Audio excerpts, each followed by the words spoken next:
nth orbit की radius का formula हम लोगों ने कल डिराइव कर लिया था। nth ऑर्बिट में इलेक्ट्रॉन की स्पीड का फार्मूला हमने डिराइव कर लिया था। हमने nth ऑर्बिट में इलेक्ट्रॉन की काइनेटिक एनर्जी, पोटेंशियल एनर्जी और मैकेनिकल एनर्जी का फार्मूला भी डिराइव कर लिया था। मैं आपको स्मरण कराऊं, nth ऑर्बिट में काइनेटिक एनर्जी का फार्मूला क्या है? m z स्क्वायर e की power 4 upon 8 epsilon naught square n square h square. ये काइनेटिक एनर्जी का फार्मूला है। हाँ जी। और पोटेंशियल एनर्जी का फार्मूला क्या था nth ऑर्बिट में? Minus m z square e की पावर 4 अपॉन क्या? 4 epsilon naught square n square h square. Am I correct? ये फार्मूला भी हमने कल लिख लिया था। और साथ ही में हमने मैकेनिकल एनर्जी का फार्मूला भी लिखा था, minus m z square e की पावर 4 अपॉन 8 एप्सिलॉन नॉट का square n square h square. बोलो। तो काइनेटिक एनर्जी की वैल्यू क्या आई थी सॉल्व करने पर? 13.6 z square upon n square. इसकी यूनिट क्या है? Electron volt. एनर्जी की यूनिट जूल होती है, अर्ग होती है, पर इलेक्ट्रॉन वोल्ट भी होती है, कल तुमको मैंने बताई थी। और एनर्जी की जितनी यूनिट्स होती है ना, उनमें सबसे छोटी यूनिट इलेक्ट्रॉन वोल्ट ही होती है। सबसे छोटी यूनिट कौन सी होती है? Electron volt. और मैकेनिकल एनर्जी का जहाँ तक सवाल है तो वो negative 13.6 z square upon n square electron volt. These are the formulae which we have seen yesterday. ये हमने कल डिराइव किए थे। बोलो। अब जरा आंखों को गड़ाओ यहाँ पर, दिमाग को लगाओ यहाँ पर, तो तुम एक बात पाओगे कि जो काइनेटिक एनर्जी आ रही है, काइनेटिक एनर्जी जो आ रही है वो पोटेंशियल एनर्जी की नेगेटिव और उसका हाफ आ रही है। इसके आगे माइनस लगाओ तो ये प्लस हो जाएगा और 2 से डिवाइड करो। 27.2 को 2 से डिवाइड करोगे 13.6 आता। चेक कर लो आप। देखो जरा, मैंने जो कहा, आप पोटेंशियल एनर्जी के आगे माइनस लगाइए तो माइनस माइनस प्लस हो गया और 2 से डिवाइड कीजिए 27.2/2 कितना हो गया? 13.6। बोलो आ रहा है कि नहीं आ रहा है? और साथ ही में आप देखो तो ये मैकेनिकल एनर्जी का नेगेटिव है, इसके आगे एक नेगेटिव प्लेस कर दो तो ये बन जाता है। बोलो आ रहा है कि नहीं? अरे इसके आगे मैं अगर माइनस लगा दूं तो प्लस बन के वही का वही एक्सप्रेशन आ रहा है जो काइनेटिक एनर्जी का था। प्रत्युष, निखिल, अगर मैं इसके आगे माइनस लगा देता हूं सुमित तो ये बन जाता है, और अगर मैं इसके आगे माइनस लगा दूं तो ये प्लस, फिर 2 से डिवाइड कर दो तो ये बन जाता है। So this is the relation between kinetic energy, potential energy and mechanical energy. ये इलेक्ट्रॉन की काइनेटिक एनर्जी, पोटेंशियल एनर्जी और मैकेनिकल एनर्जी में यही रिलेशन आ रहा है। बोलो किसमें रिलेशन आया ये? बोलो। काइनेटिक एनर्जी, पोटेंशियल एनर्जी और मैकेनिकल एनर्जी में जो रिलेशन है वो यही आ रहा है। Am I correct? बोलिए।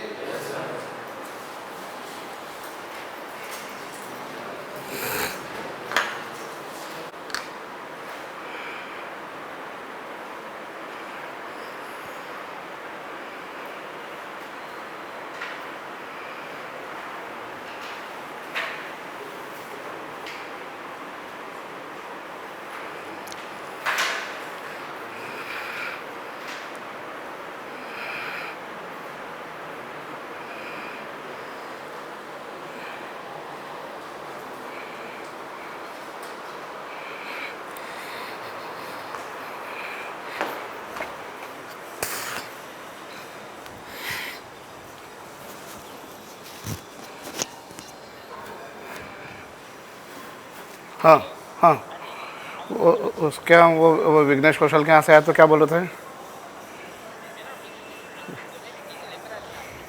टीसी लेकर आए थे साथ में, एप्लीकेशन लेकर आए थे साथ? हाँ वही।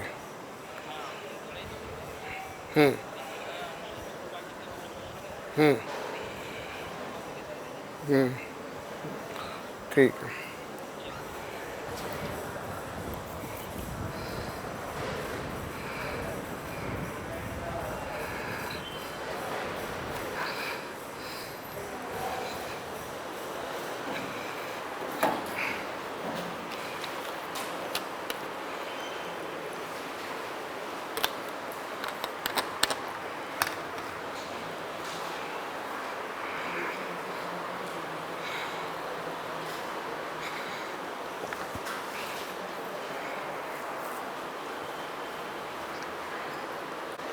तो काइनेटिक एनर्जी, पोटेंशियल एनर्जी और मैकेनिकल एनर्जी में ये रिलेशन आया भैया। Is it okay? बोलो, how kinetic energy, potential energy and mechanical energy are related to one another. Is it okay? चलो, तो ये एक इंपॉर्टेंट रिलेशन है जो हमें याद रखना है, ठीक है। ये जो रिलेशन तुमने यहाँ देखा है, यही रिलेशन तुम्हें आगे चल के फिजिक्स में भी पढ़ने को मिलेगा। जब तुम चैप्टर पढ़ोगे ग्रेविटेशन, मोशन ऑफ सैटेलाइट्स पढ़ोगे, उस समय भी आप देखोगे काइनेटिक एनर्जी, पोटेंशियल एनर्जी और mechanical energy are related to one another by this expression. समझे आप? एक सवाल लिखो चलो। Kinetic energy of an electron, kinetic energy of an electron in an orbit is, kinetic energy of electron in an orbit is 5.4 eV. Kinetic energy of electron in an orbit is 5.4 eV. Determine its potential energy and mechanical energy. Kinetic energy of electron in an orbit is 5.4 eV. Find its potential energy and mechanical energy.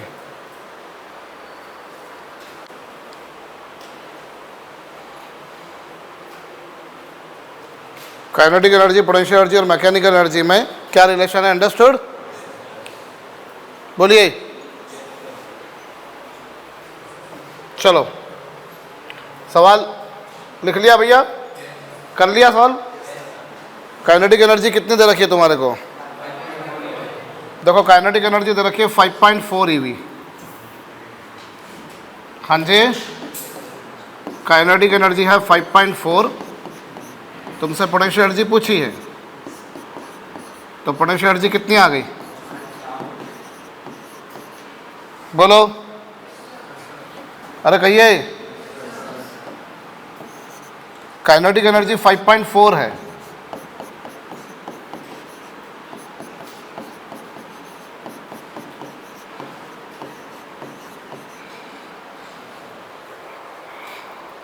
ठीक,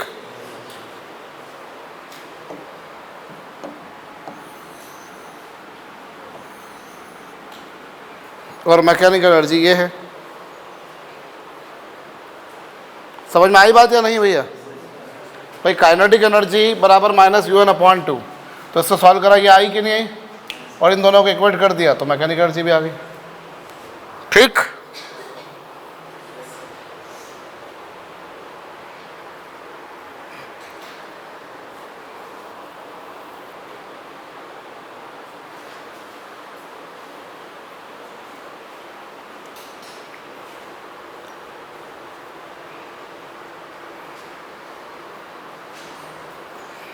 चलो अब आप एक काम करिए,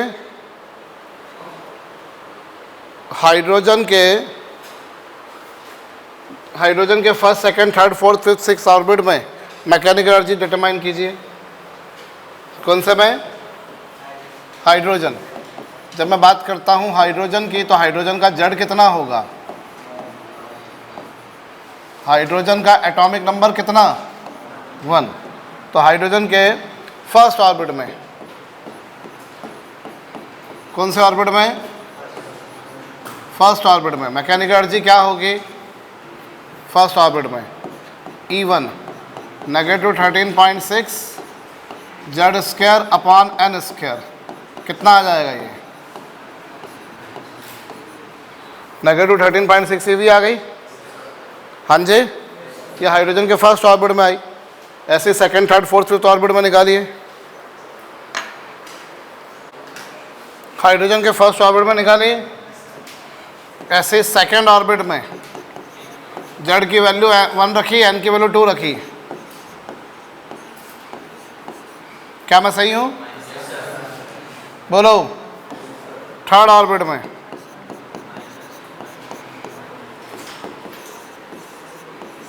1.51 आ रही है ना, अगर देखें। चलो, ये आई। फिर फोर्थ ऑर्बिट में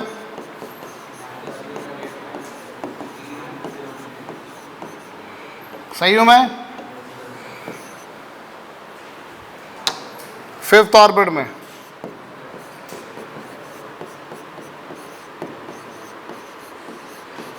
ये आ रही है, करेक्ट। अगर 6th ऑर्बिट में निकाला जाए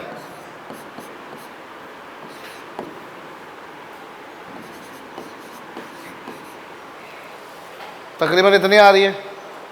अच्छा, काइनेटिक एनर्जी ये आई, तो इस बेसिस पर अगर तुम निकालो तो काइनेटिक एनर्जी, यहाँ पर एनर्जी ये आई तो पोटेंशियल एनर्जी क्या आएगी, इसका डबल 27.2 EV। और मैकेनिक काइनेटिक एनर्जी अगर निकालूं तो वो -13.6 आएगी। बोलो आएगी कि नहीं आएगी? सुनाई नहीं दिया मुझको, ठीक है। यहाँ देखें तो पोटेंशियल एनर्जी कितनी आएगी, और K2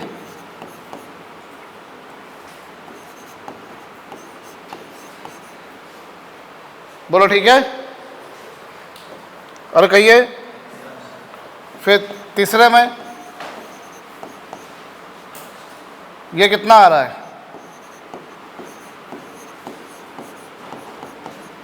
और काइनेटिक एनर्जी कितनी आ रही है? सही बोल रहा हूँ गलत बोल रहा हूँ मैं? हाँ जी, 4th ऑर्बिट में पोटेंशियल एनर्जी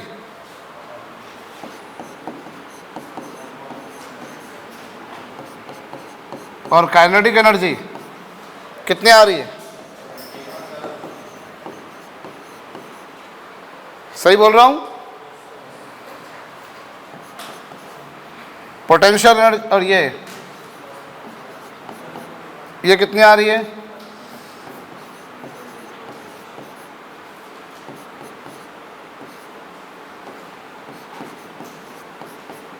कितनी आई है?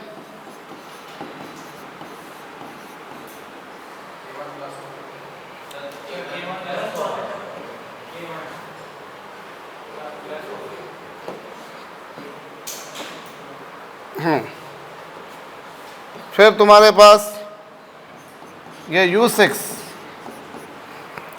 कितना आएगा?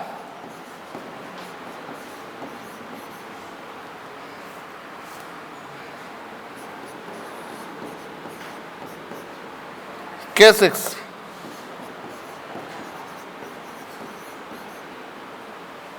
सही है। ऐसे चलते चलते अगर मैं लिसन, अगर इसका चलता चलता मैं ऐसे ही इनफाइनाइट ऑर्बिट में पहुंच जाऊंगा तो इनफाइनाइट वाले ऑर्बिट में क्या आएगी? -13.6 जेड की वैल्यू ये, और ये इन्फिनिटी से डिवाइड कर दोगे कितना आ जाएगा? मैकेनिकल एनर्जी इतनी आ जाएगी। मैकेनिकल एनर्जी ये आ गई, और फिर यही तुम्हारे पास में ऑब्वियसली पोटेंशियल एनर्जी भी इन्फिनिटी पे यही आएगी, और काइनेटिक एनर्जी भी यही आएगी। बोलो आएगी या नहीं? करिए note down.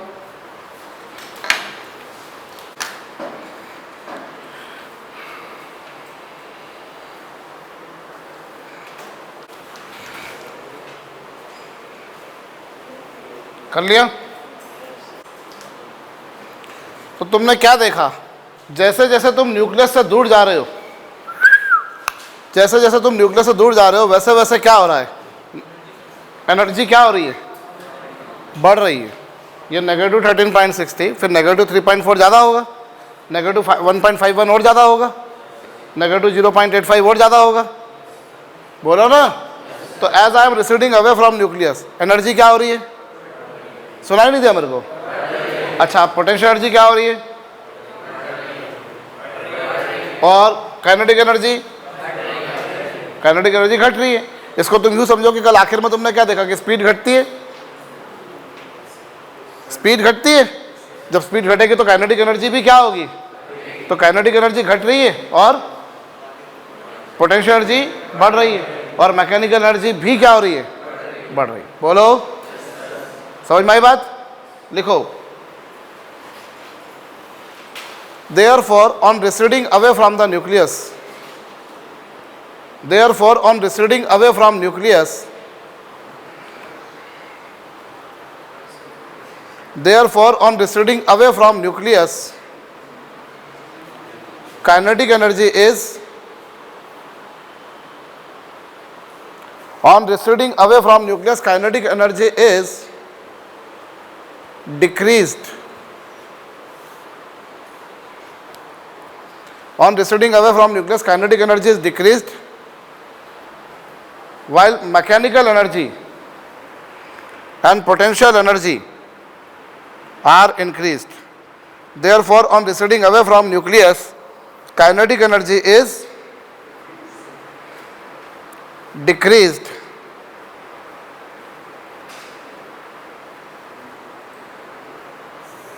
On receding away from nucleus, kinetic energy is decreased,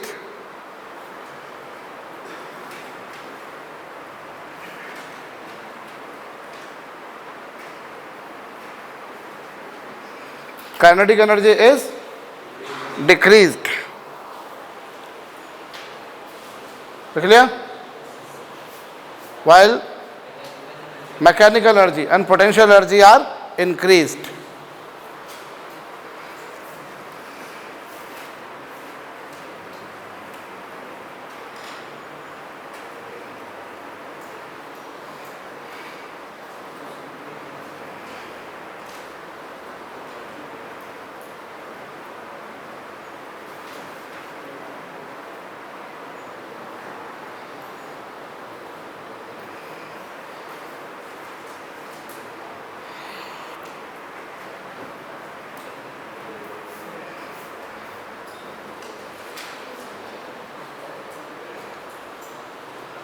लिख लिया? काइनेटिक एनर्जी तो डिक्रीज हो रही है, लेकिन मैकेनिकल एनर्जी और पोटेंशियल एनर्जी दोनों क्या हो रहे हैं? इंक्रीज हो रहे हैं. कहो, समझ गए?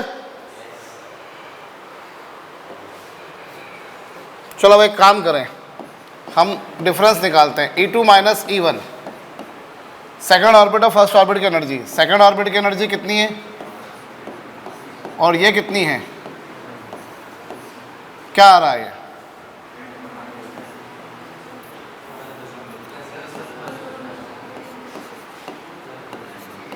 इन दोनों का डिफरेंस क्या आ रहा है? आराम से देख लो आप. फर्स्ट ऑर्बिट में एनर्जी नेगेटिव 13.6 थी, सेकंड में माइनस 3.4 थी. तो इन दोनों का डिफरेंस यही आया ना, कुछ और आया? सुनाई नहीं दिया मेरे को? This is the difference.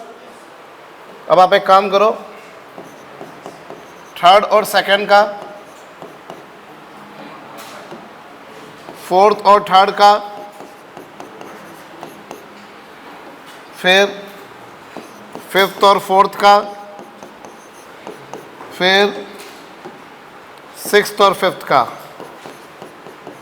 Difference निकालिए जरा जी. E3 माइनस E2 निकाला, कितना आया बोलो? 1 पॉइंट. ठीक है, ये 0.66, ये 0.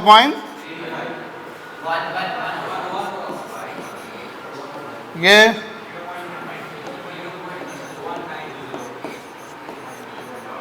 तुमने पाया कि न्यूक्लियस से जैसे जैसे दूर जा रहे हो वैसे वैसे काइनेटिक एनर्जी घट रही है, पोटेंशियल एनर्जी बढ़ रही है, मैकेनिकल एनर्जी बढ़ रही है. पाया तुमने? मैकेनिकल एनर्जी बढ़ रही है, लेकिन मैकेनिकल एनर्जी का डिफरेंस क्या हो रहा है? डिफरेंस कम होते जा रहा है. भाई मैकेनिकल एनर्जी का जो डिफरेंस है वो क्या हो रहा है? सुनाई नहीं दिया मेरे को? कम होते जा रहा है. दिख रहा है यहाँ पे? So as I move away from nucleus, difference of mechanical energy is, energy खुद ब खुद बढ़ती है, लेकिन मैकेनिकल एनर्जी का डिफरेंस क्या होता है? लिख लेना.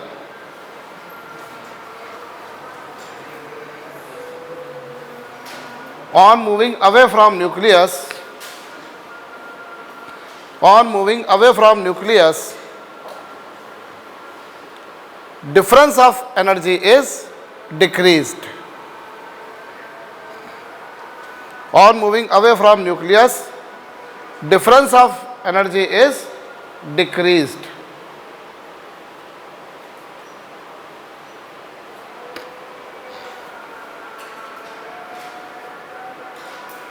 जो डिफरेंस ऑफ मैकेनिकल एनर्जी है वो क्या हो रही है? डिक्रीज हो रही है। बोलो,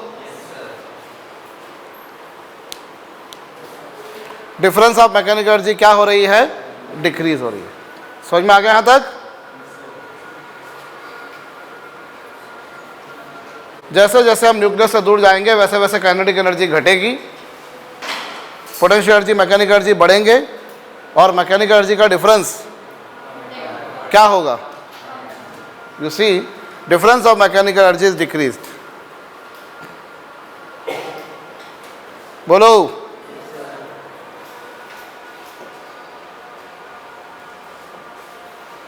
समझ गए? एक सवाल लिखो, determine energy of electron in ground state of helium plus ion. Determine energy of electron in ground state of helium plus ion. Energy of electron in ground state of helium plus ion.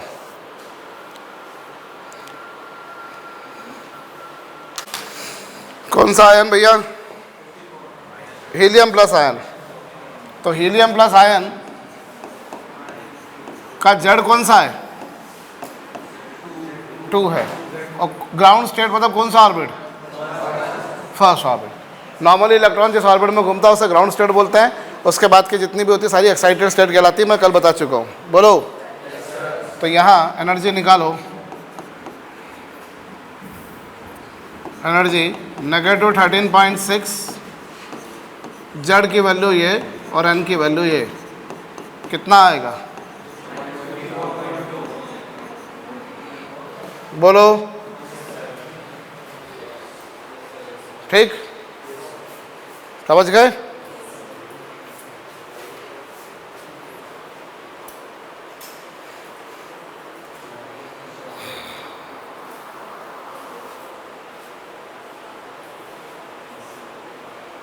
कर लिया? किसी orbit में energy कैसे निकालेंगे, understood है? तो ये bore के 2 पोस्टुलेट थे भैया। अभी तक हमने देखा कि इलेक्ट्रॉन को घूमने के लिए, इलेक्ट्रॉन क्यों घूम रहा है, रदरफोर्ड ने इसका जवाब नहीं दिया। इसका जवाब बोर ने आके बोला कि भैया इलेक्ट्रॉन इसलिए घूम रहा है क्योंकि घूमने के लिए सेंट्रीपिटल फोर्स चाहिए वो इलेक्ट्रॉन और न्यूक्लियस के बीच इलेक्ट्रोस्टैटिक फोर्स से मिलता है। दूसरी बात उसने क्या बोली कि भाई इलेक्ट्रॉन केवल वही घूमेगा जहाँ उसका एंगुलर मोमेंटम क्वांटाइज रहेगा, मतलब h/2π का इंटीग्रल मल्टीपल होगा, that we have seen yesterday. बोलो भैया, और सारी कहानी अभी तक हम यहीं तक लेकर आए। बोर का तीसरा पोस्टुलेट बोलता है कि इलेक्ट्रॉन जब तक किसी एक ही ऑर्बिट में घूम रहा है, जब तक किसी एक ही ऑर्बिट, मान लो चौथे ऑर्बिट में घूम रहा है, तो जब तक इलेक्ट्रॉन किसी एक ही ऑर्बिट में घूम रहा है उसकी एनर्जी क्या रहती है? कांस्टेंट रहती है। एनर्जी में कोई चेंज नहीं आता। जब तक इलेक्ट्रॉन किसी एक ही ऑर्बिट में घूम रहा है उसकी एनर्जी कांस्टेंट रहेगी, और इसीलिए हम ऑर्बिट को स्टेशनरी ऑर्बिट कहते होते हैं। आप लोग कई बार टर्म पढ़ेंगे स्टेशनरी ऑर्बिट, तो एनर्जी में कोई चेंज नहीं आता, इसलिए इसको क्या बोला जाता है? Stationery orbit. लेकिन जब इलेक्ट्रॉन एक ऑर्बिट से दूसरे ऑर्बिट में जाता है तो फिर उसकी एनर्जी में चेंज आता है। जब तक इलेक्ट्रॉन किसी एक ही ऑर्बिट पर घूम रहा है तब तक उसकी एनर्जी क्या है? कोई चेंज नहीं आ रहा, वो कांस्टेंट बनी हुई है। लेकिन जब एक ऑर्बिट से दूसरे ऑर्बिट पर जाएगा तो उसकी एनर्जी में क्या आएगा? चेंज आएगा। जब वो इनर ऑर्बिट से आउटर ऑर्बिट में जाएगा तो एनर्जी को एब्जॉर्ब करेगा। इनर ऑर्बिट से आउटर ऑर्बिट में जाएगा तो एनर्जी को क्या करेगा? एब्जॉर्ब। और आउटर से इनर में आएगा तो एनर्जी को रिलीज। इनर से आउटर में आता है तो एनर्जी को एब्जॉर्ब करता है, आउटर से इनर में आता है तो एनर्जी को रिलीज करता है। और कितनी एनर्जी एब्जॉर्ब या रिलीज करता है? जितना उन दोनों ऑर्बिट्स की एनर्जी का डिफरेंस है। जब इनर से आउटर में जाएगा तो एनर्जी को एब्जॉर्ब करेगा, आउटर से इनर में आएगा तो एनर्जी को रिलीज करेगा। समझ रहे हो पहली बात को? इनर से आउटर में आया तो एनर्जी को एब्जॉर्ब किया, आउटर से इनर में आया तो एनर्जी को रिलीज किया। और जितना एनर्जी एब्जॉर्ब या रिलीज करी उतना क्या होगा? कितनी एनर्जी एब्जॉर्ब या रिलीज करेगा? जितना दोनों ऑर्बिट्स की एनर्जी का क्या है? डिफरेंस। जितना दोनों ऑर्बिट्स की एनर्जी का क्या है? इनर से आउटर में जाएगा तो एनर्जी को एब्जॉर्ब करेगा। कितनी एनर्जी एब्जॉर्ब करेगा? जितना दोनों का डिफरेंस है। आउटर से इनर में आएगा तो एनर्जी को क्या करेगा? कितनी करेगा? जितना दोनों का डिफरेंस है। और जब वो आउटर से इनर में आता है तो वो जो एनर्जी रिलीज करता है वो करता है लाइट वेव्स की फॉर्म में। लाइट वेव्स की फॉर्म में वो एनर्जी रिलीज करेगा। जो लाइट हमारे चारों ओर है वो वाली लाइट वेव्स, जिनको हम इलेक्ट्रोमैग्नेटिक वेव्स भी कहते होते हैं। क्या बोलते होते हैं ना हम? तो वो एनर्जी जो रिलीज करता है that it releases in form of light waves, that releases in form of electromagnetic waves. बोलो, ठीक है। ये बोर का कौन सा पोस्टुलेट है? तीसरा पोस्टुलेट है, ठीक है। लिखिए, तीसरा पोस्टुलेट हम लिखने जा रहे हैं। When electron revolves in a particular orbit, when electron revolves in a particular orbit, when electron revolves in a particular orbit,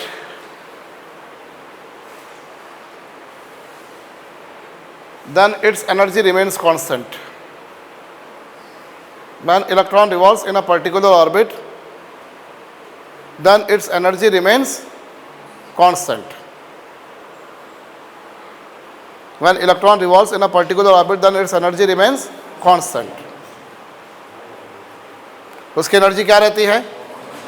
जब इलेक्ट्रॉन किसी एक ही ऑर्बिट में घूमता है तो उसकी एनर्जी कांस्टेंट रहती है। When it revolves in a particular orbit, then its energy remains constant. And when it jumps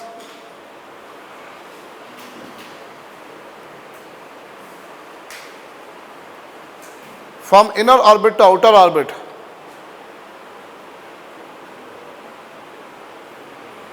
when it jumps from inner orbit to outer orbit, then it absorbs energy. When it jumps from inner orbit to outer orbit, then it absorbs energy.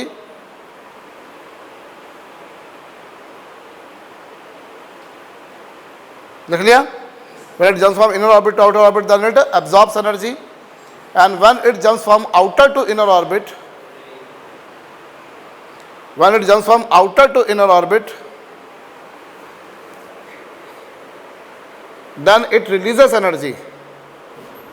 When it jumps from outer orbit to inner orbit, then it releases energy in form of electromagnetic waves.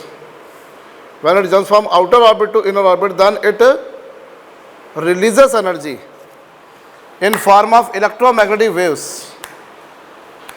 When it jumps from outer orbit to inner orbit, then it releases energy in form of electromagnetic waves. Bracket में लिख दो light waves. Bracket में लिखना light waves. When electron jumps from inner orbit to outer orbit, then it absorbs energy. When it jumps from outer to inner orbit, then it releases energy. In what form? Electromagnetic waves. ठीक है? And amount of energy absorbed or released by it. Amount of energy absorbed or released by it. Amount of energy absorbed or released by it.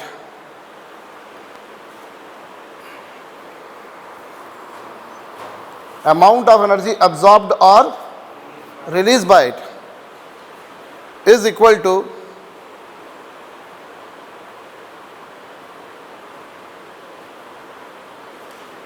amount of energy absorbed or released by it is equal to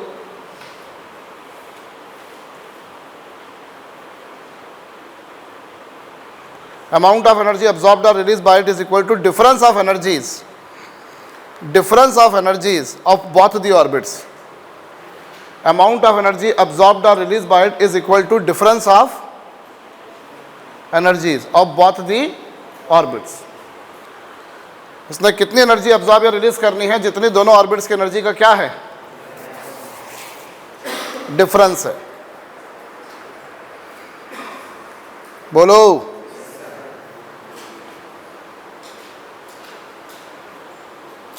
पहली बात, जब वो inner से outer में जाएगा तो energy को क्या करेगा? एब्जॉर्ब करेगा। आउटर से इनर में आएगा तो एनर्जी को क्या करेगा? और कितनी एनर्जी अब्जॉर्ब या रिलीज करेगा? जितने दोनों ऑर्बिट्स की एनर्जी का क्या है? डिफरेंस है। समझ गए? How much energy it absorbs और रिलीजेस, जितनी दोनों ऑर्बिट्स की एनर्जी का क्या है? डिफरेंस है। समझ गए? बोलिए। लिखो एक सवाल। One electron of hydrogen is excited from,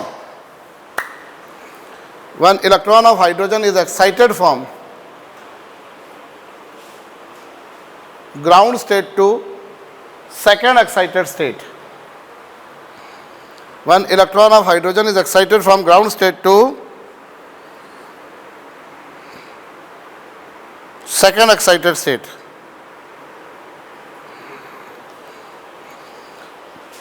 When electron of hydrogen is excited from ground state to second excited state.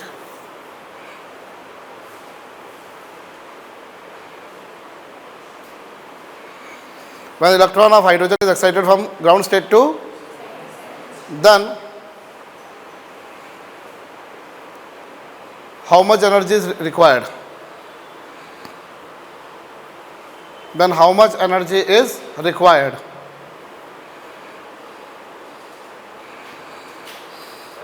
बोलो।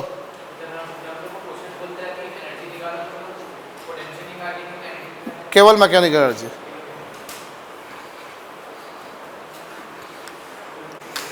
कर लिया? कौन सा ऑर्बिट में घूम रहा है इलेक्ट्रॉन? ग्राउंड स्टेट में। तो उसकी एनर्जी, इनिशियल वाली एनर्जी कितनी होगी?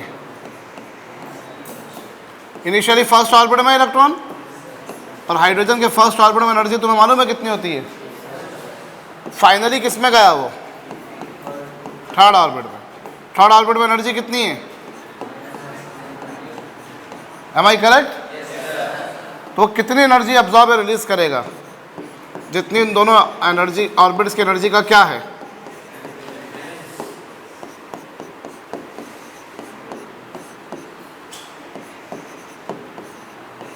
कितना आ रहा है?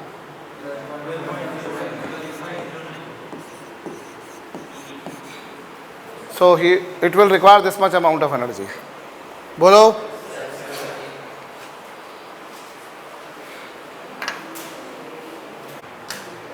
कर लिया?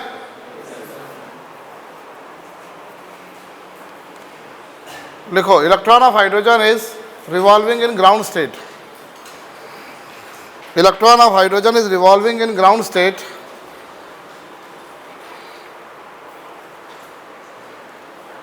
electron of hydrogen is revolving in ground state.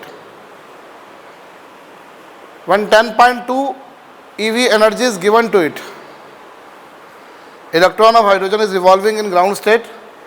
When 10.2 eV energy is given to it,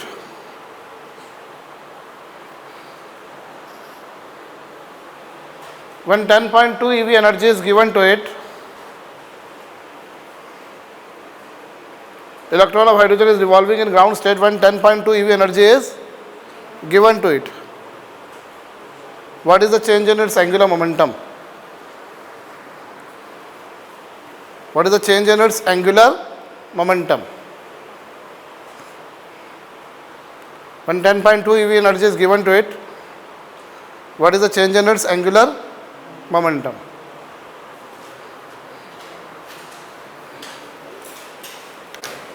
hydrogen का इलेक्ट्रॉन कौन से ऑर्बिट में घूम रहा है अभी? ग्राउंड स्टेट में, फर्स्ट ऑर्बिट में घूम रहा है ना सर? एनर्जी कितनी है उसकी? अब आपने उसको कितनी एनर्जी दी? तो फाइनल एनर्जी कितनी हो जाएगी? Already it was carrying this much amount of energy, उसको आपने 10.2 दे दी, तो कितनी हो गई? -3.4. और आपको मालूम है कौन से ऑर्बिट में होती है? सेकंड ऑर्बिट में. इसका मतलब क्या हुआ? इसका मतलब यह हुआ कि इलेक्ट्रॉन कौन से ऑर्बिट से कौन से ऑर्बिट में गया? इलेक्ट्रॉन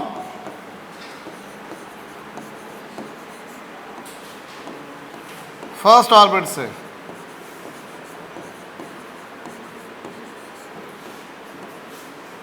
इलेक्ट्रॉन फर्स्ट ऑर्बिट से कौन से ऑर्बिट में गया? सेकेंड ऑर्बिट में। इलेक्ट्रॉन फर्स्ट ऑर्बिट से कौन से ऑर्बिट में चला गया? सेकेंड ऑर्बिट में चला गया। चेंज इन एंगुलर मोमेंटम पूछा है, उसका इनिशियल एंगुलर मोमेंटम कितना? पहले वो फर्स्ट ऑर्बिट में था, तो फर्स्ट ऑर्बिट में कितना होगा भाई? nth ऑर्बिट में क्या होता? कल देखा था NH/2 पाई, तो फर्स्ट ऑर्बिट में कितना? 1h/2 पाई। और फाइनली कौन कितना? सेकेंड ऑर्बिट में, तो कितना होगा?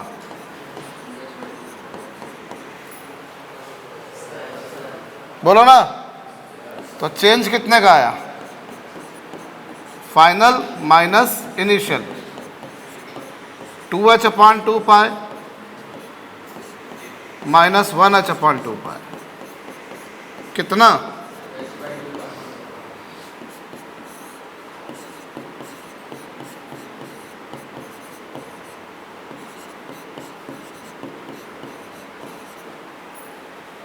कहिए।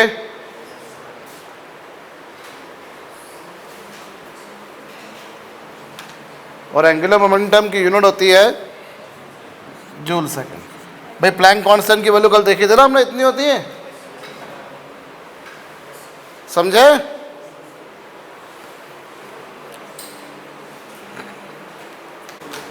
देखो एक प्रॉब्लम लिखो भैया।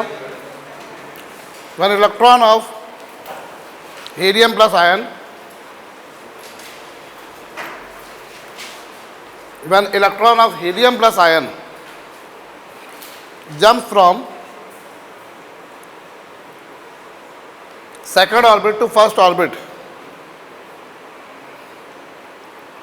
when electron of helium plus ion jumps from second orbit to first orbit,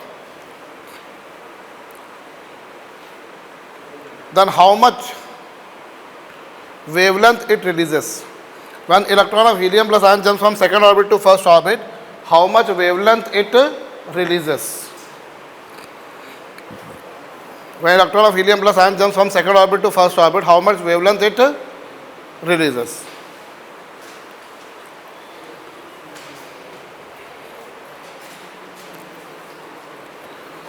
कितनी वेवलेंथ वो रिलीज करेगा? इसके लिए काम करो, पहले तो तुम एनर्जी कितनी रिलीज करेगा वो निकालो। पहले तुम एनर्जी निकालो कितनी रिलीज करी उसने।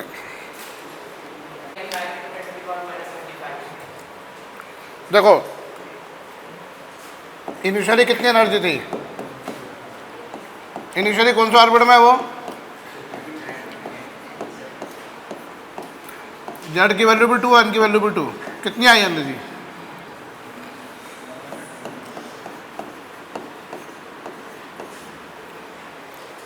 आई कि नहीं आई? ये इनिशियल एनर्जी है, बोलो।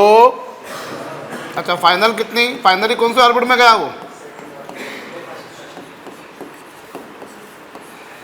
जेड की वैल्यू ये, एन की वैल्यू ये।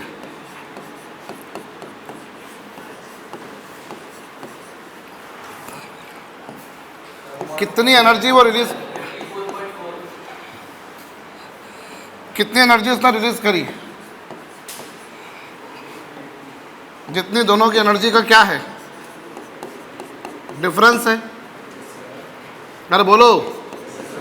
-54.4 माइनस क्या, कितनी आ रही बताओ? इतनी एनर्जी उसने ये डिफरेंस निकाला अपन ने। डिफरेंस कैसे निकालते हैं? Final minus initial. अभी ध्यान दो, समझो आराम से। ये तुमने निकाली कि निकाली? इतना तुम कर सकते थे। यहाँ ये जो माइनस साइन है इसका मतलब ये है भैया कि एनर्जी रिलीज हो रही है। ये ध्यान दे लेना, माइनस साइन का मतलब क्या है? एनर्जी क्या हो रही है? रिलीज। अगर प्लस आता तो एनर्जी क्या होती? एब्जॉर्ब होती। माइनस साइन इंडिकेट्स की एनर्जी क्या हुई है? यहाँ पर रिलीज हुई। कितनी रिलीज हुई है? माइनस साइन इंडिकेट करा रिलीज हुई। कितनी रिलीज हुई? 40.8। बोलो। अब ध्यान दो, इतना समझ में आ गया? अभी आगे सुनो भैया। अब energy of light waves, light waves जिसको हम दूसरी भाषा में बोले फोटोन, लाइट का जो पार्टिकल होता है ना उससे फोटोन कहा जाता है। क्या कहा जाता है? और फोटॉन की एनर्जी कितनी होती है, ध्यान दे लेना। फोटॉन की एनर्जी होती है, गौर करिए गौर करिए गौर करिए, यहाँ पर आके गड़ा लीजिए, दिमाग यहाँ लगा लीजिए। फोटॉन की एनर्जी होती है hc/λ। फोटॉन की एनर्जी कितनी होती है, h क्या है यहाँ पर, c speed of light, 3 multiply with 10⁸ होती है, और लेमडा क्या है यहाँ पर, वेवलेंथ। ठीक है, अभी एनर्जी कितनी रिलीज हुई, h की वैल्यू कितनी, बोलो, c की वैल्यू कितनी,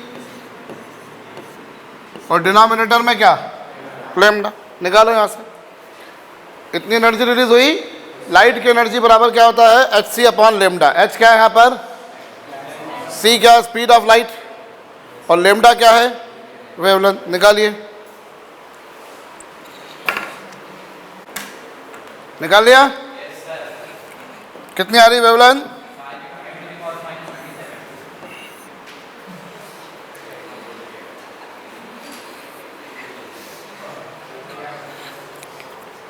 गलती नहीं करेंगे तो बिना गलती वाली बातें कैसे मालूम पड़ेंगे भैया, समझो। एक्चुअली दिक्कत क्या है यहाँ पर, ये एनर्जी है इलेक्ट्रॉन वोल्ट में, और यहाँ है ये जो प्लैंक कांस्टेंट है वह है जूल में। भाई ये बात सही है कि एनर्जी की यूनिट इलेक्ट्रॉन वोल्ट भी है और जूल भी है, जूल भी एनर्जी की यूनिट है और इलेक्ट्रॉन वोल्ट भी एनर्जी की यूनिट है, पर इसका मतलब ये थोड़ी ना कि जूल इलेक्ट्रॉन वोल्ट बराबर हो गए। क्या इसका मतलब ये है कि जूल और इलेक्ट्रॉन वोल्ट बराबर है, सुनाई नहीं दिया मुझको, नहीं sir, so this is wrong. Joule and electron volt are not equal. भाई डिस्टेंस की यूनिट किलोमीटर भी है, सेंटीमीटर भी है, दोनों यूनिट है डिस्टेंस की, पर क्या इसका मतलब 1 किलोमीटर बराबर 1 सेंटीमीटर होता है, सुनाई नहीं दिया मुझको। So conceptually this is wrong sir, this is not possible, ये गलत है, समझ लो मेरी बात को। इसको आपको क्या करना पड़ेगा, रेक्टिफाई करना पड़ेगा। गलती समझ में आ रही है या नहीं आ रही है, यहाँ जो तुमने एनर्जी लिखी वो काय में है, प्लैंक कांस्टेंट काय में है, can we equate them together, no. तो हमें क्या करना पड़ेगा, जो एनर्जी आई उसे hc/λ लिखेंगे, बात सही है। कितनी है वो, 40.8 eV, और कल ही आपको मैंने बताया है 1 इलेक्ट्रॉन वोल्ट बराबर होता है 1.6 मल्टीप्लाई विद 10⁻⁻19 जूल। तो ये 40.8 eV है, इसे जूल में कन्वर्ट करने के लिए यह h प्लैंक कांस्टेंट कितना है,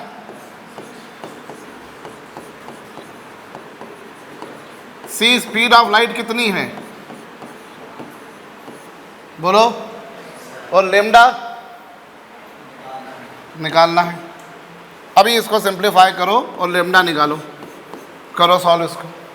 बात समझ में आई, गलती क्या थी, वो इलेक्ट्रॉन वोल्ट में थी, तो इलेक्ट्रॉन वोल्ट को मैंने जूल में कन्वर्ट कर दिया इस तरीके से। अभी ये काय में आ गया और ये भी काय में था,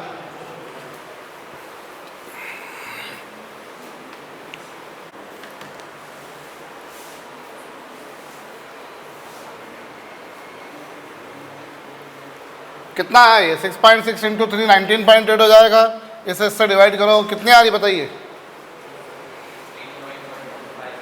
3.125 इंटू 10⁻⁻, क्या ये सही बोल रहे हैं, बताइए भैया, ये सही है क्या? ये एक्चुअली ये 10⁻8 सही है, 10⁻⁻34 जाएगा तो 10⁻⁻26 आएगा, फिर ये 10⁻⁻19 सही हो जाएगा तो 10⁻⁻7 बचेगा। ये 19.8 को इससे डिवाइड करोगे, चेक करो यही आ रहा है क्या, बताइए मुझको।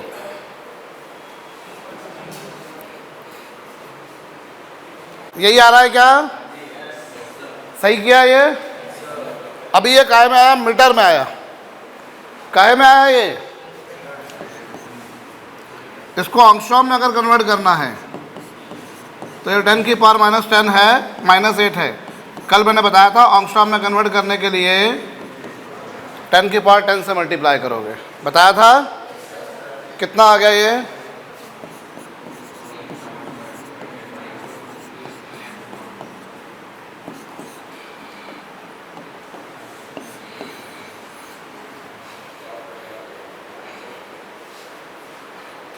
ठीक है,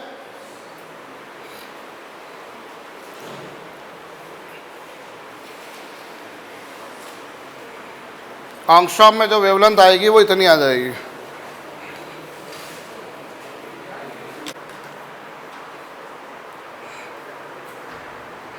आ गई वेवलेंथ ऑंगस्ट्रॉम में।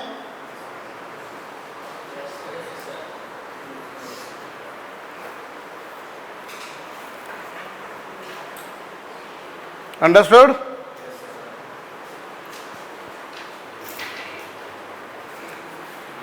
वेवलेंथ ऑंगस्ट्रॉम में जो है वो 312.5 ऑंगस्ट्रॉम आई है। Is it okay to all of you? जी,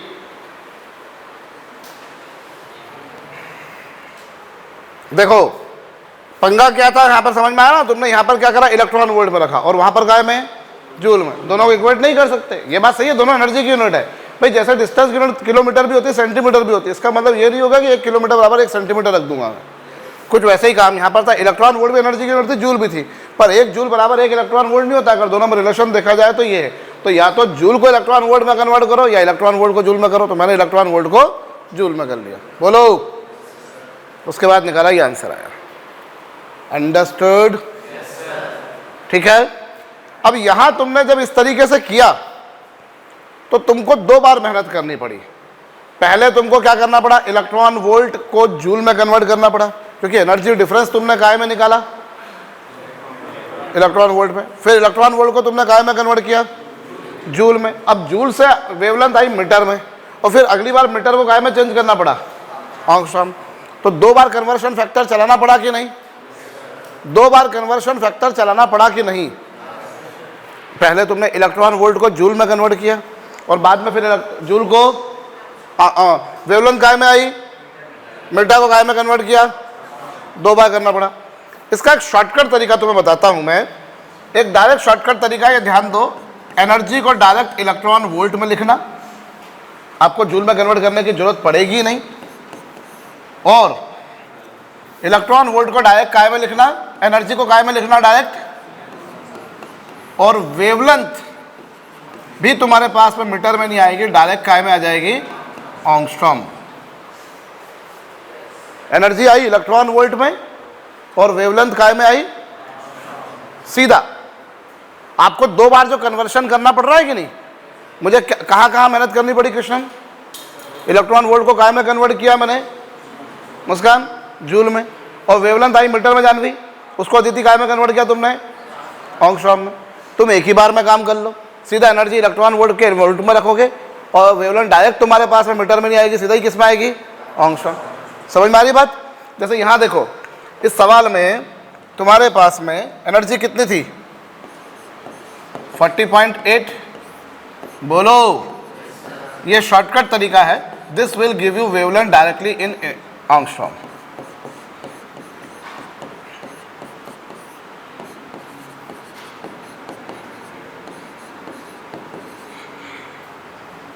ठीक, करिए, निकालिए कितना आ रहा, चेक करिए।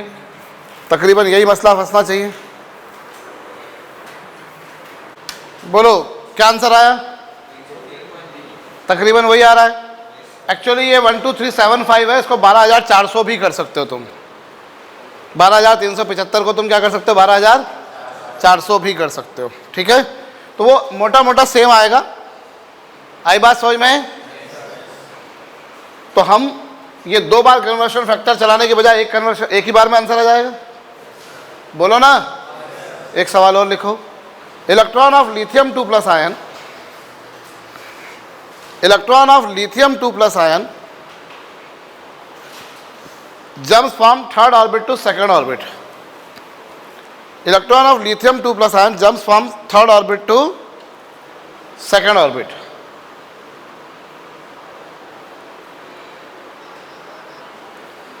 Electron of lithium 2+ ion jumps from third orbit to second orbit, determine wavelength released by it. Electron of lithium 2+ ion jumps from third orbit to second orbit, determine wavelength released by it.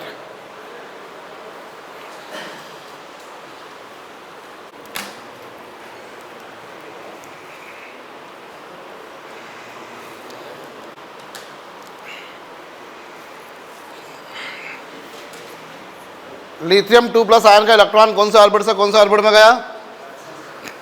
Third से second में। तो उसकी initial energy निकालोगे। Initial electron कौन से orbit में था? Third orbit में। निकालो निकालो। फाइनली किस में गया वो? सेकंड में। निकालो निकालो भैया।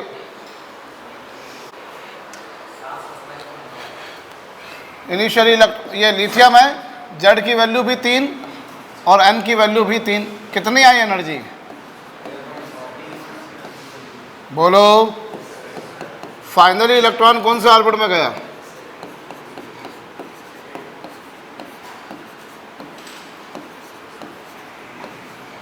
कितना आ रहा है?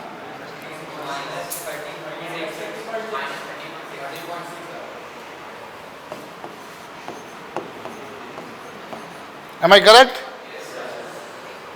कितनी एनर्जी रिलीज होगी?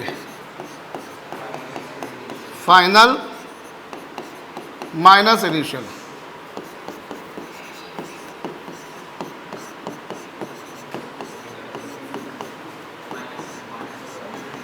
माइनस साइन इंडिकेट्स की एनर्जी रिलीज हुई है। समझ गए? अब ये एनर्जी को किसके इक्वल करोगे?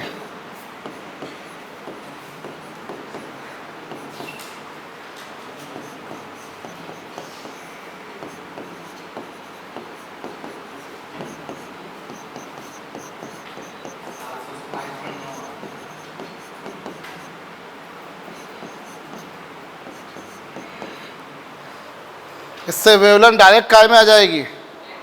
एंगस्ट्रॉम। बोलो।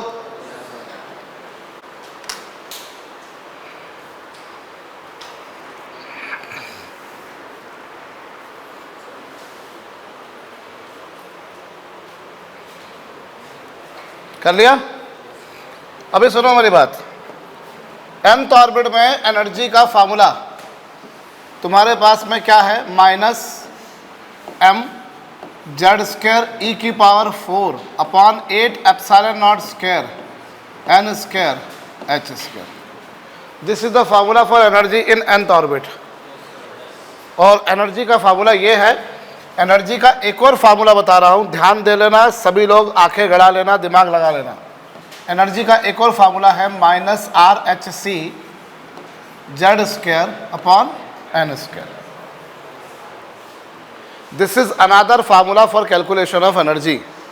एनर्जी को कैलकुलेट करने का हमारे पास में एक फार्मूला ये है, और एनर्जी को ही कैलकुलेट करने का ये एक फार्मूला और भी है।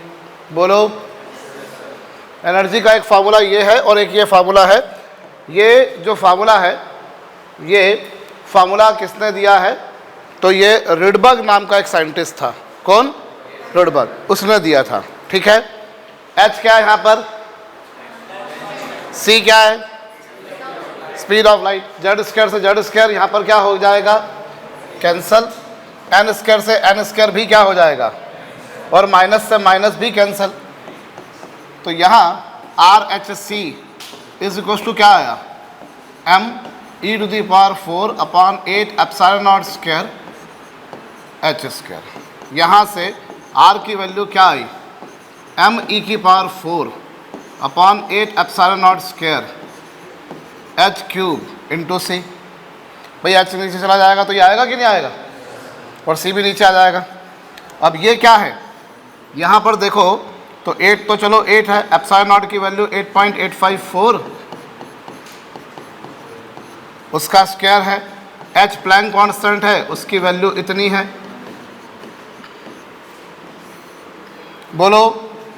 c स्पीड ऑफ लाइट है, उसकी वैल्यू इतनी है। m किसका मास है? इलेक्ट्रॉन का। ई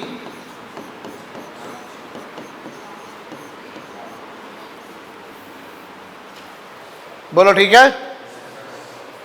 m यहां पर इलेक्ट्रॉन का मास है, e इलेक्ट्रॉन का चार्ज है, 8 एप्सिलॉन नॉट hc, सारी वैल्यू रख दी। आप देख लो ये सब कुछ जो है यहां पर एवरीथिंग इज कांस्टेंट, तो this expression is coming to a constant quantity. ये एक्सप्रेशन है कांस्टेंट क्वांटिटी, आ रहा है कि नहीं? अरे m इलेक्ट्रॉन का मास कांस्टेंट है, e इलेक्ट्रॉन का चार्ज कांस्टेंट है, epsilon naught permittivity of vacuum constant है, h प्लैंक कांस्टेंट, नाम भी कांस्टेंट है, स्पीड ऑफ लाइट भी कांस्टेंट है, so everything is constant here. तो ये जो कांस्टेंट है इसकी वैल्यू आती है 1.09 इंटू 10⁻⁷ मीटर इनवर्स। और ये जो है ये r, ये कांस्टेंट क्वांटिटी आ रहा है। इस कांस्टेंट क्वांटिटी को हम क्या बोलते हैं? This we call as Rydberg. क्या बोलते हैं इसको हम? Rydberg constant. इस कांस्टेंट को हम क्या बोला करते हैं? रिडबर्ग कांस्टेंट, रिडबर्ग नियतांक। ठीक है, so what is this? This is Rydberg constant. यहां जितना भी कुछ है वो सभी कुछ क्या है? कांस्टेंट है। बोलो, रिडबर्ग कांस्टेंट की वैल्यू इतनी है, और तुम अभी देखोगे कि तुम्हें रिडबर्ग कांस्टेंट की वैल्यू की उतनी जरूरत नहीं पड़ेगी जितनी इसके रेसिप्रोकल की पड़ेगी। 1/r की वैल्यू कितनी होगी?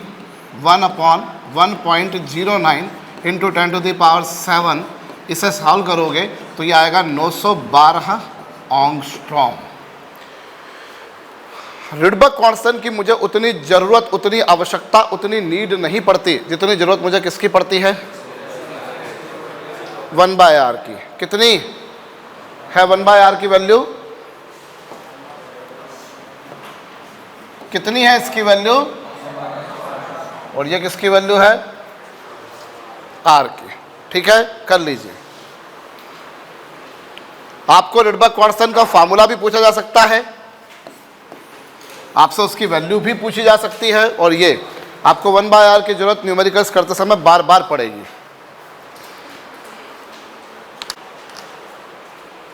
कर लिया भैया? तो इनिशियल एनर्जी कितनी? देखो अपन यहां पर समझे, इनिशियल एनर्जी कितनी है अगर इस तरह से देखा जाए तो -RHC Z² अपॉन क्या? RHC Z² अपॉन n² था। माना इनिशियली इलेक्ट्रॉन ni ऑर्बिट में था। इलेक्ट्रॉन इनिशियली कौन से ऑर्बिट में था? किसमें? सुनाई नहीं दिया मुझे। ni ऑर्बिट में। और फाइनली इलेक्ट्रॉन किस में जाएगा? फाइनली इलेक्ट्रॉन इसमें गया। बोलो, इनिशियली इलेक्ट्रॉन इस ऑर्बिट में था, फाइनली इस ऑर्बिट में गया। अरे बोलो, तो इनिशियली इलेक्ट्रॉन इस ऑर्बिट में था, फाइनली इस ऑर्बिट में। हाँ जी, तो एनर्जी कितनी रिलीज होगी? ये तो हो गया। एनर्जी कितनी रिलीज होगी? जितना दोनों ऑर्बिट्स की एनर्जी का क्या है? डिफरेंस है। बोलो ना। और वो कौन सी फॉर्म में रिलीज होती है? इलेक्ट्रोमैग्नेटिक वेव्स की फॉर्म में, जो कितनी होती है? hc/λ। कहो, ये क्या होगा? -RHC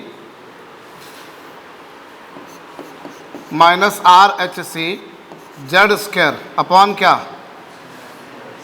nF² माइनस RHC फिर Z² अपॉन क्या? इनमें से क्या कॉमन आ रहा है? ये माइनस माइनस क्या हो गया? RHC Z² कॉमन आ गया। ये माइनस माइनस प्लस हो जाएगा।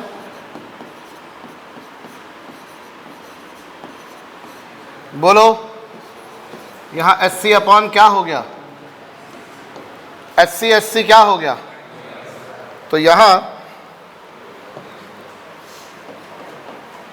1/λ इज इक्वल टू क्या आया? आर जेड स्क्वायर इंटू कितना,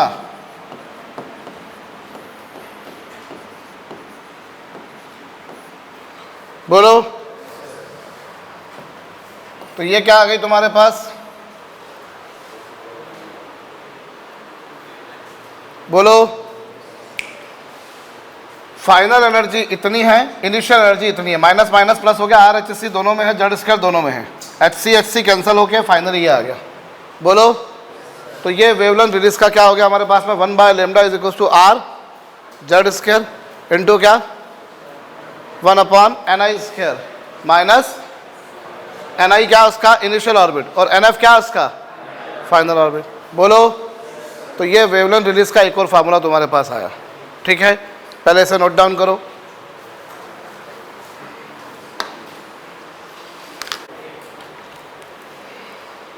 कितनी वेवलेंथ रिलीज हुई, क्लियर है भैया। ये फार्मूला है। जैसे अपन सबसे पहला वाला सवाल देखो, पहला वाला सवाल क्या था, कौन सा एलिमेंट था, हाइड्रोजन था, और उसमें इलेक्ट्रॉन कौन से ऑर्बिट से कौन से ऑर्बिट में गया था, थर्ड से फर्स्ट में, बोलो गया था कि नहीं।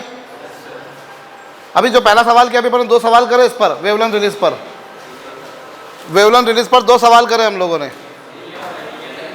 पहला हीलियम था, और इलेक्ट्रॉन कहां से कहां गया था, हीलियम था, इलेक्ट्रॉन कहां से कहां गया, दूसरे से किसमें, पहले में। गौर करो, ओए ये 4r, ये 1/4 -1 क्या आया, 4r इंटू कितना, अरे बोलो, 4 से 4 क्या हो गया, 1/λ इज इक्वल टू कितना, बोलो। और जैसा मैंने थोड़ी देर पहले कहा कि तुम्हें वेवलेंथ आर की जरूरत उतनी पड़ेगी जितनी 1/r की पड़ेगी, तो 1/λ इज इक्वल टू 3r है, माइनस साइन इंडिकेट्स की रिलीज हुई है, कितनी रिलीज हुई है, लेमडा इक्वल टू कितना, 1/3r, 1/3, और 1/r की वैल्यू कितनी है,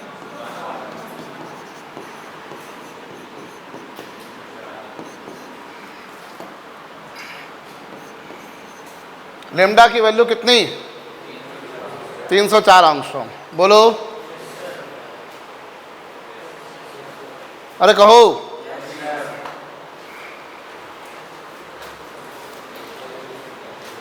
दूसरी वाली प्रॉब्लम, हाँ बोलो। अरे तो बोला बेटा मैंने, माइनस का मतलब रिलीज होता है, माइनस का मतलब मैंने बता दिया कि रिलीज होता है, अदरवाइज उसकी वैल्यू ये। अब 1/λ इज इक्वल टू -3r, तो लेमडा इक्वल टू कितना होगा, 1/3r। दूसरी वाली प्रॉब्लम करके देखिए इस तरीके से। दूसरी वाली प्रॉब्लम में इलेक्ट्रॉन कहां से कहां गया है, किसका इलेक्ट्रॉन था, लिथियम का, और इलेक्ट्रॉन कहां से कहां गया, थर्ड से सेकंड में।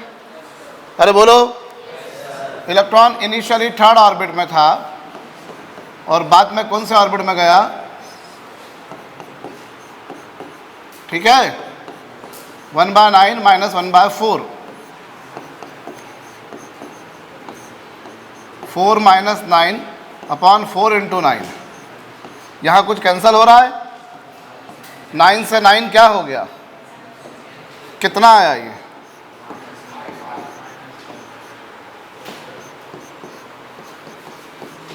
लेमडा इक्वल टू कितना,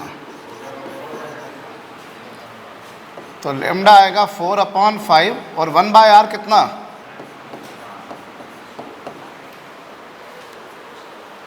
बोलो। आंसर चेक करो, वही आ रहा है कि नहीं,